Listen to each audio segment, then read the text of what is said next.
2024 లేదా 25లో డిగ్రీ లేదా బీటెక్ చదివారా? సాఫ్ట్‌వేర్ జాబ్ కోసం ఎదురు చూస్తున్నారా? అయితే కోడ్ జ్ఞాన్ 100 డేస్ కోర్సులో చేరండి. జాబ్ సాధించండి.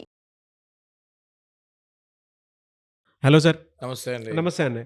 సార్ అంటే లివ్ ఇన్ రిలేషన్‌షిప్‌లో ఉన్నప్పుడు ఎప్పుడంటే మేజర్ అయిపోయిన తర్వాత మేము లవర్స్ మేము ఎలా అయినా ఉంటామని చెప్పేసి అనుకున్నటువంటి వాళ్ళు చాలామంది ఉన్నారు. వీళ్ళ ఫోన్లు ఆళ్ళు, వాళ్ళ ఫోన్లు వీళ్ళు చెక్ చేసుకొని సగం దానికి అక్కడి నుంచే స్టార్ట్ అయిపోతారు గొడవలు. అనుమానాలతోనే జీవితం స్టార్ట్ అయిపోయి కొంతమంది డొమెస్టిక్ వైలెన్స్‌కి బీభత్సంగా దిగిపోయి ఉంటారు. అవును. Over a period of time ఆ రిలేషన్షిప్లో కొంచెం ముందుకెళ్ళే కొద్దీ కొంతమంది అయితే ఉందాం అనుకునేటువంటి పేరుతోటి దారుణంగా అంటే వీళ్ళని అమ్మాయిలు కానీ అబ్బాయిలు కానీ అంటే మెంటల్ హెరాస్మెంట్ ఎక్కువ క్రియేట్ చేస్తూ ఉంటారు. True. ఇది చట్టపరంగా చూసుకుంటే లివ్ ఇన్ రిలేషన్షిప్ అనేది ఏ విధంగా ఇలాంటి హెరాస్మెంట్స్కి అప్లికేబుల్ అవుతుంది? నాగరాజు గారు, మీరు ఇప్పుడు ఈ క్వశ్చన్స్ ఇట్లాంటివి లీగల్ క్వశ్చన్స్ అడిగి అసలు ఈ జనాలకి మీరు ఇచ్చే అవేర్నెస్ నెక్స్ట్ లెవెల్కి తీసుకెళ్తున్నారు. యాజ్ ఎ అడ్వకేట్ నేను మిమ్మల్ని అప్రిషియేట్ చేస్తాను. Thank you sir. Thank you. ఎందుకంటే అసలు ఇప్పుడు మీరు అడిగిన క్వశ్చన్లో చాలా మందికి కనువిపోతుంది. వాళ్ళకి వాళ్ళ హక్కులు ఏదో తెలియదు. ఇప్పుడు మీరు అడిగింది నేను క్లియర్గా చెప్తాను మీకు. లివ్ ఇన్ రిలేషన్షిప్ లోనే ఎక్కువ డొమెస్టిక్ వైలెన్స్ జరుగుతుంది పెళ్ళిళ్ళ కంటే కూడా.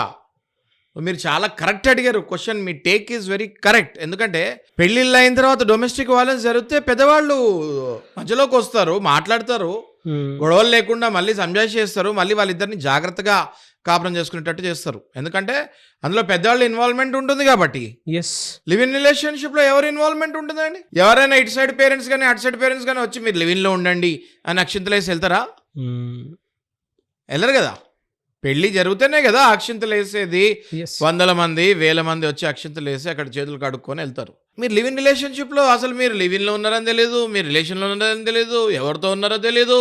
ఏదో వాళ్ళకి చూచాయిగా కబర్ వస్తుంది, ఇవాళ రేపు మా అబ్బాయి ఎవరితో ఉంటారంట, మా అమ్మాయి ఎవరితో ఉంటుందంట, మళ్ళీ అడిగితే ఫీల్ అవుతారు, మాట్లాడేది కూడా మాట్లాడరు, వాళ్ళు ఎక్కడో ఉన్నారు మేము ఎక్కడో ఉన్నాం అని పేరెంట్స్ నోట్లో గుడ్డలు కుక్కుకొని కూర్చుంటున్నారు. నాగరాజు గారు, అర్థమైందా మీకు?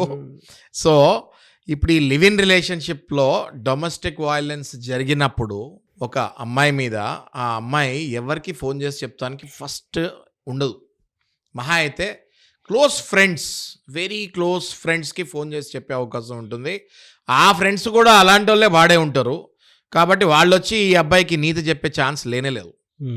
సో ఈ మధ్యకాలంలో కొన్ని కోర్ట్స్ ఏం చెప్తున్నాయంటే నాగరాజు గారు, లివ్ ఇన్ రిలేషన్లో ఉండి ఒకటే షెల్టర్ కింద నెలల తరబడి ఏళ్ల తరబడి గనక ఉంటే, దాని ఎవిడెన్స్ కనుక మీ దగ్గర ఉంటే, ఆ పక్కన వాళ్ళు చూసినట్టు కానీ, లేదా మీకు ఏదైనా రెంటల్ అగ్రిమెంట్ ఉన్నట్టు కానీ, లేదా మీరు ఇల్లు తీసుకునేటప్పుడు ఓనర్ మీ ఇద్దరిని కలిసి చూస్తాం కానీ, ఓనర్కి చెప్పాలిగా ఖచ్చితంగా ఈ మా ఆవిడ ఈయన హస్బెండ్ అని, రైట్? అప్పుడే కదా. ఇప్పుడంటే హైదరాబాద్లో అసలు ఎవరు పడితే వాళ్ళకి రెంట్లు ఇచ్చేస్తున్నారు అనుకోండి, ఇదో దిక్కుమల్ల సంస్కృతి స్టార్ట్ అయింది. బట్ జనరల్గా అయితే పద్ధతి ప్రకారం ఎవరైనా ఉంటే వాళ్ళు కూడా లివ్ ఇన్ రిలేషన్షిప్కి ఎవరు ఇవ్వరు ఇల్లులు, రైట్? ఇప్పుడు నేనే ఉన్నా, మీరే ఉన్నారు, మీ ఇల్లు ఉంది, లివ్ ఇన్ రిలేషన్షిప్కి ఎవరైనా వచ్చి ఉంటామంటే ఇస్తారా అండి మీరు? ఇవ్వరు, నేను కూడా ఇవ్వను. కానీ మీకు తెలియని విషయం ఏంటంటే, మనం ఇంకో ఇద్దరిని అడిగితే వాళ్ళు ఇస్తా అంటారు, రెంట్ ఎక్కువ ఇస్తే ఇస్తా అంటారు. సో దానివల్ల లివ్ ఇన్ రిలేషన్షిప్స్ ఎక్కువైనాయి, రైట్? సో ఇప్పుడు ఇట్లాంటి లివ్ ఇన్ రిలేషన్షిప్లో ఈ అమ్మాయిని పిచ్చా కొట్టుడు, డొమెస్టిక్ వైలెన్స్ అంటే ప్యూర్ డొమెస్టిక్ వైలెన్సే అవుతుంది. అంటే ఏదో మాట్లాడకుండా ఉంటాము, అలుగుతాము, అలాంటివి పెళ్ళిళ్ళ తర్వాత జరుగుతాయి. అలాంటి డొమెస్టిక్ వైలెన్స్ పెళ్ళిళ్ళకి ముందు లివ్ ఇన్ రిలేషన్షిప్లో ఉన్నప్పుడు డొమెస్టిక్ వైలెన్స్లో ఫిజికల్ వైలెన్స్ ఎక్కువ ఉంటుంది. ఓకే, అంటే ఈ ఓరల్ వైలెన్సెస్, ఇమోషనల్ వైలెన్సెస్ కంటే ఎక్కువ లివ్ ఇన్ రిలేషన్లో ఉన్నప్పుడు ఫిజికల్ డొమెస్టిక్ వైలెన్స్ చాలా గట్టిగా జరుగుతుంది.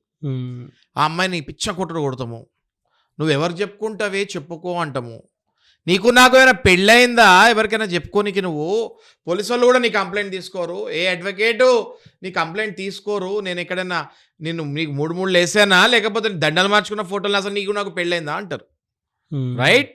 సో అలాంటి టైంలోనే కోర్టు కొంచెం చట్టంలో ఈ మార్పులు తెస్తానికి ప్రయత్నిస్తుంది.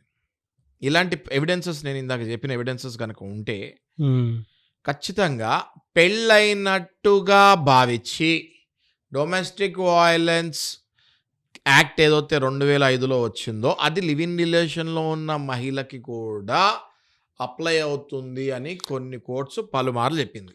సార్ ఇప్పుడు యావరేజ్ డ్యూరేషన్ అంటే ఎన్ని ఇయర్స్ ఉంటే లివ్ ఇన్ రిలేషన్షిప్లో ఉన్నటువంటి దాన్ని అదొక మ్యారేజ్ అనేటువంటి దాని కింద కన్సిడర్ చేసే అవకాశం ఉంటుంది సార్ ఇది ఒక చాలా మంచి క్వశ్చన్ అడిగారు మీరు. ఎందుకంటే వన్ నైట్ ఇప్పుడు చెప్తున్నా కదా నేను మీకు, ఇప్పుడు వన్ నైట్ స్టాండ్స్ అని ఉంటాయి, సీక్రెట్ రిలేషన్స్ అని ఉంటాయి, ఓన్లీ ఫర్ ఫిజికల్ సాటిస్ఫాక్షన్ అని ఉంటాయి. ఇవన్నీ కూడా లివ్ ఇన్ రిలేషన్స్ కిందకి రావు. అంటే వాళ్ళు ఏదో ఒక రోజు కలుస్తారు ఓయో రూమ్లో, తెల్లారి నుంచి మళ్ళీ కలవరు. అంటే చాలా ఆశ్చర్యంగా ఉన్నాయి ఇలాంటివి చెప్తానికి కూడా. కానీ మా దగ్గర జనాలు కేసులు వస్తుంటాయి కాబట్టి తెలుస్తూ ఉంటాయి. Okay, just only physical satisfaction గురించి రిలేషన్లోకి వెళ్తారు. వాళ్ళు ఏంటంటే ముందే మాట్లాడుకుంటారు, ఫిజికల్ సాటిస్ఫాక్షన్కి మాత్రమే we are getting in to relation అని. కొంతమంది ఒకేషనల్ స్టే అంటే ఇయర్కి సమ్మర్ హాలిడేస్లా కలుస్తారు, ఒక 1 వీక్, ఒక 10 days అట్లా ఒకేషనల్లీ దే విల్ మీట్. వీళ్ళందరూ లివ్ ఇన్ రిలేషన్ కిందకి రాదు. They are just extra marital affairs. That is classified as extra marital affairs. Live in relation ఏంటంటే ఒక షెల్టర్ కింద కంటిన్యూగా డే అండ్ నైట్ ఒక వైఫ్ అండ్ హస్బెండ్ ఎలా అయితే స్టే అవుతారో అట్లా కంటిన్యూగా నెలల తరబడి, అది 1 month ఉన్నా 2 months ఉన్నా అది లివ్ ఇన్ రిలేషన్ కింద కన్సిడర్ అవుతుంది. Anything below 10 days, below 15 days దాన్ని మనం లివ్ ఇన్ రిలేషన్ కిందకి భావించలేము. ఎప్పుడైతే it crosses a significant time, అంటే ఒక నెలలు, అంటే 3 నెలలు 4 నెలలు 3 months నుంచి తీసుకోవచ్చండి నాగరాజ్ గారు. టు ప్రూవ్ ఇప్పుడు 3 months కలిసి ఉంటే అదేమి అక్రమ సంబంధం కాదు కదా, రైట్? 1 week 10 days అంటే they might go to Goa, Ooty, Kodaikanal, ఇట్లాంటి దుబాయ్ చాలా ఈజీ అయిపోయింది కదా, గంటలు వెళ్ళిపోతున్నారు, రైట్? ఇట్లాంటి ప్లేసెస్కి వెళ్ళే మ్యాక్సిమం 1 week 10 days ఉంటారు. దాన్ని లివ్ ఇన్ అనలేము మనం. లివ్ ఇన్ అంటే ఒక ఇల్లు, మీకు అదే చెప్తున్నాను, చాలా ప్రాపర్గా పాయింట్స్ కూడా చెప్తున్నాను. ఒక ఇల్లు తీసుకోవాలి, ఆ ఇంట్లో నివసించాలి, అక్కడే వండుకొని వాళ్ళు తినాలి, అక్కడే డే అండ్ నైట్ ఉండాలి, అక్కడి నుంచి మళ్ళీ బయటకు వెళ్ళాలి, మళ్ళీ ఇద్దరు కలిసి అదే ఇంటికి రావాలి. They have to go to their work place and come back to that particular place every day. అట్లా కన్సిస్టెన్సీగా మోర్ దెన్ 3 months ఉంటే అది లివ్ ఇన్ రిలేషన్గా భావించవచ్చు. ఇట్లాంటి లివ్ ఇన్ రిలేషన్లో ఎప్పుడైతే ఈ కన్సిస్టెంట్ మోర్ దెన్ 3 months అవుతుందో అట్లాంటి కేసెస్లో ఎప్పుడైతే ఈ మేల్ పార్ట్నర్ ఫీమేల్ పార్ట్నర్ని విపరీతంగా హింసిస్తాము, కొడతాము. మీరు లివ్ ఇన్ రిలేషన్లో డొమెస్టిక్ వయలెన్స్ మ్యాక్సిమం చూసుకుంటే it will be only physical violence. ఎందుకంటే వేరేవి చేసినా అమ్మాయి వదిలి వెళ్ళిపోతుంది కదా నాగరాజు గారు. అవును, వేరే ఇమోషనల్ వయలెన్స్ చేస్తే అమ్మాయికి పెళ్ళైతే వెళ్ళాలంటే కష్టం, డైవర్స్ కావాలి. ఇందులో ఇమోషనల్ వయలెన్స్ చేస్తే టక్మని వెళ్ళిపోతుంది. సో ఇందులో అబ్బాయిలు చేసేది మ్యాక్సిమం ఫిజికల్ వయలెన్స్ ఉంటుంది, విపరీతంగా కొడతారు. వీళ్ళు కూడా విపరీతంగా తన్నులు తినడానికి అలవాటు అయిపోతుంది వీళ్ళు కూడా. అంటే అమ్మాయిలు అసలు మనం అనుకుంటూ ఉంటాం యాక్చువల్గా అమ్మాయిలకి దెబ్బలు అవి నచ్చవు, పాపం దెబ్బలు తినలేరు అది అని. కానీ మన సమాజంలో చూస్తే ఎక్కువ దెబ్బలు తట్టుకునేది అమ్మాయి. This is considered as domestic violence. And live ఇన్లో నేను చెప్పిన ప్యాటర్న్ ప్రకారం కనుక మీరు నివసిస్తే ఖచ్చితంగా మీరు డొమెస్టిక్ వయలెన్స్ కేసుకి వెళ్ళచ్చు. Thank you so much for the information. Thank you Nagaraj గారు.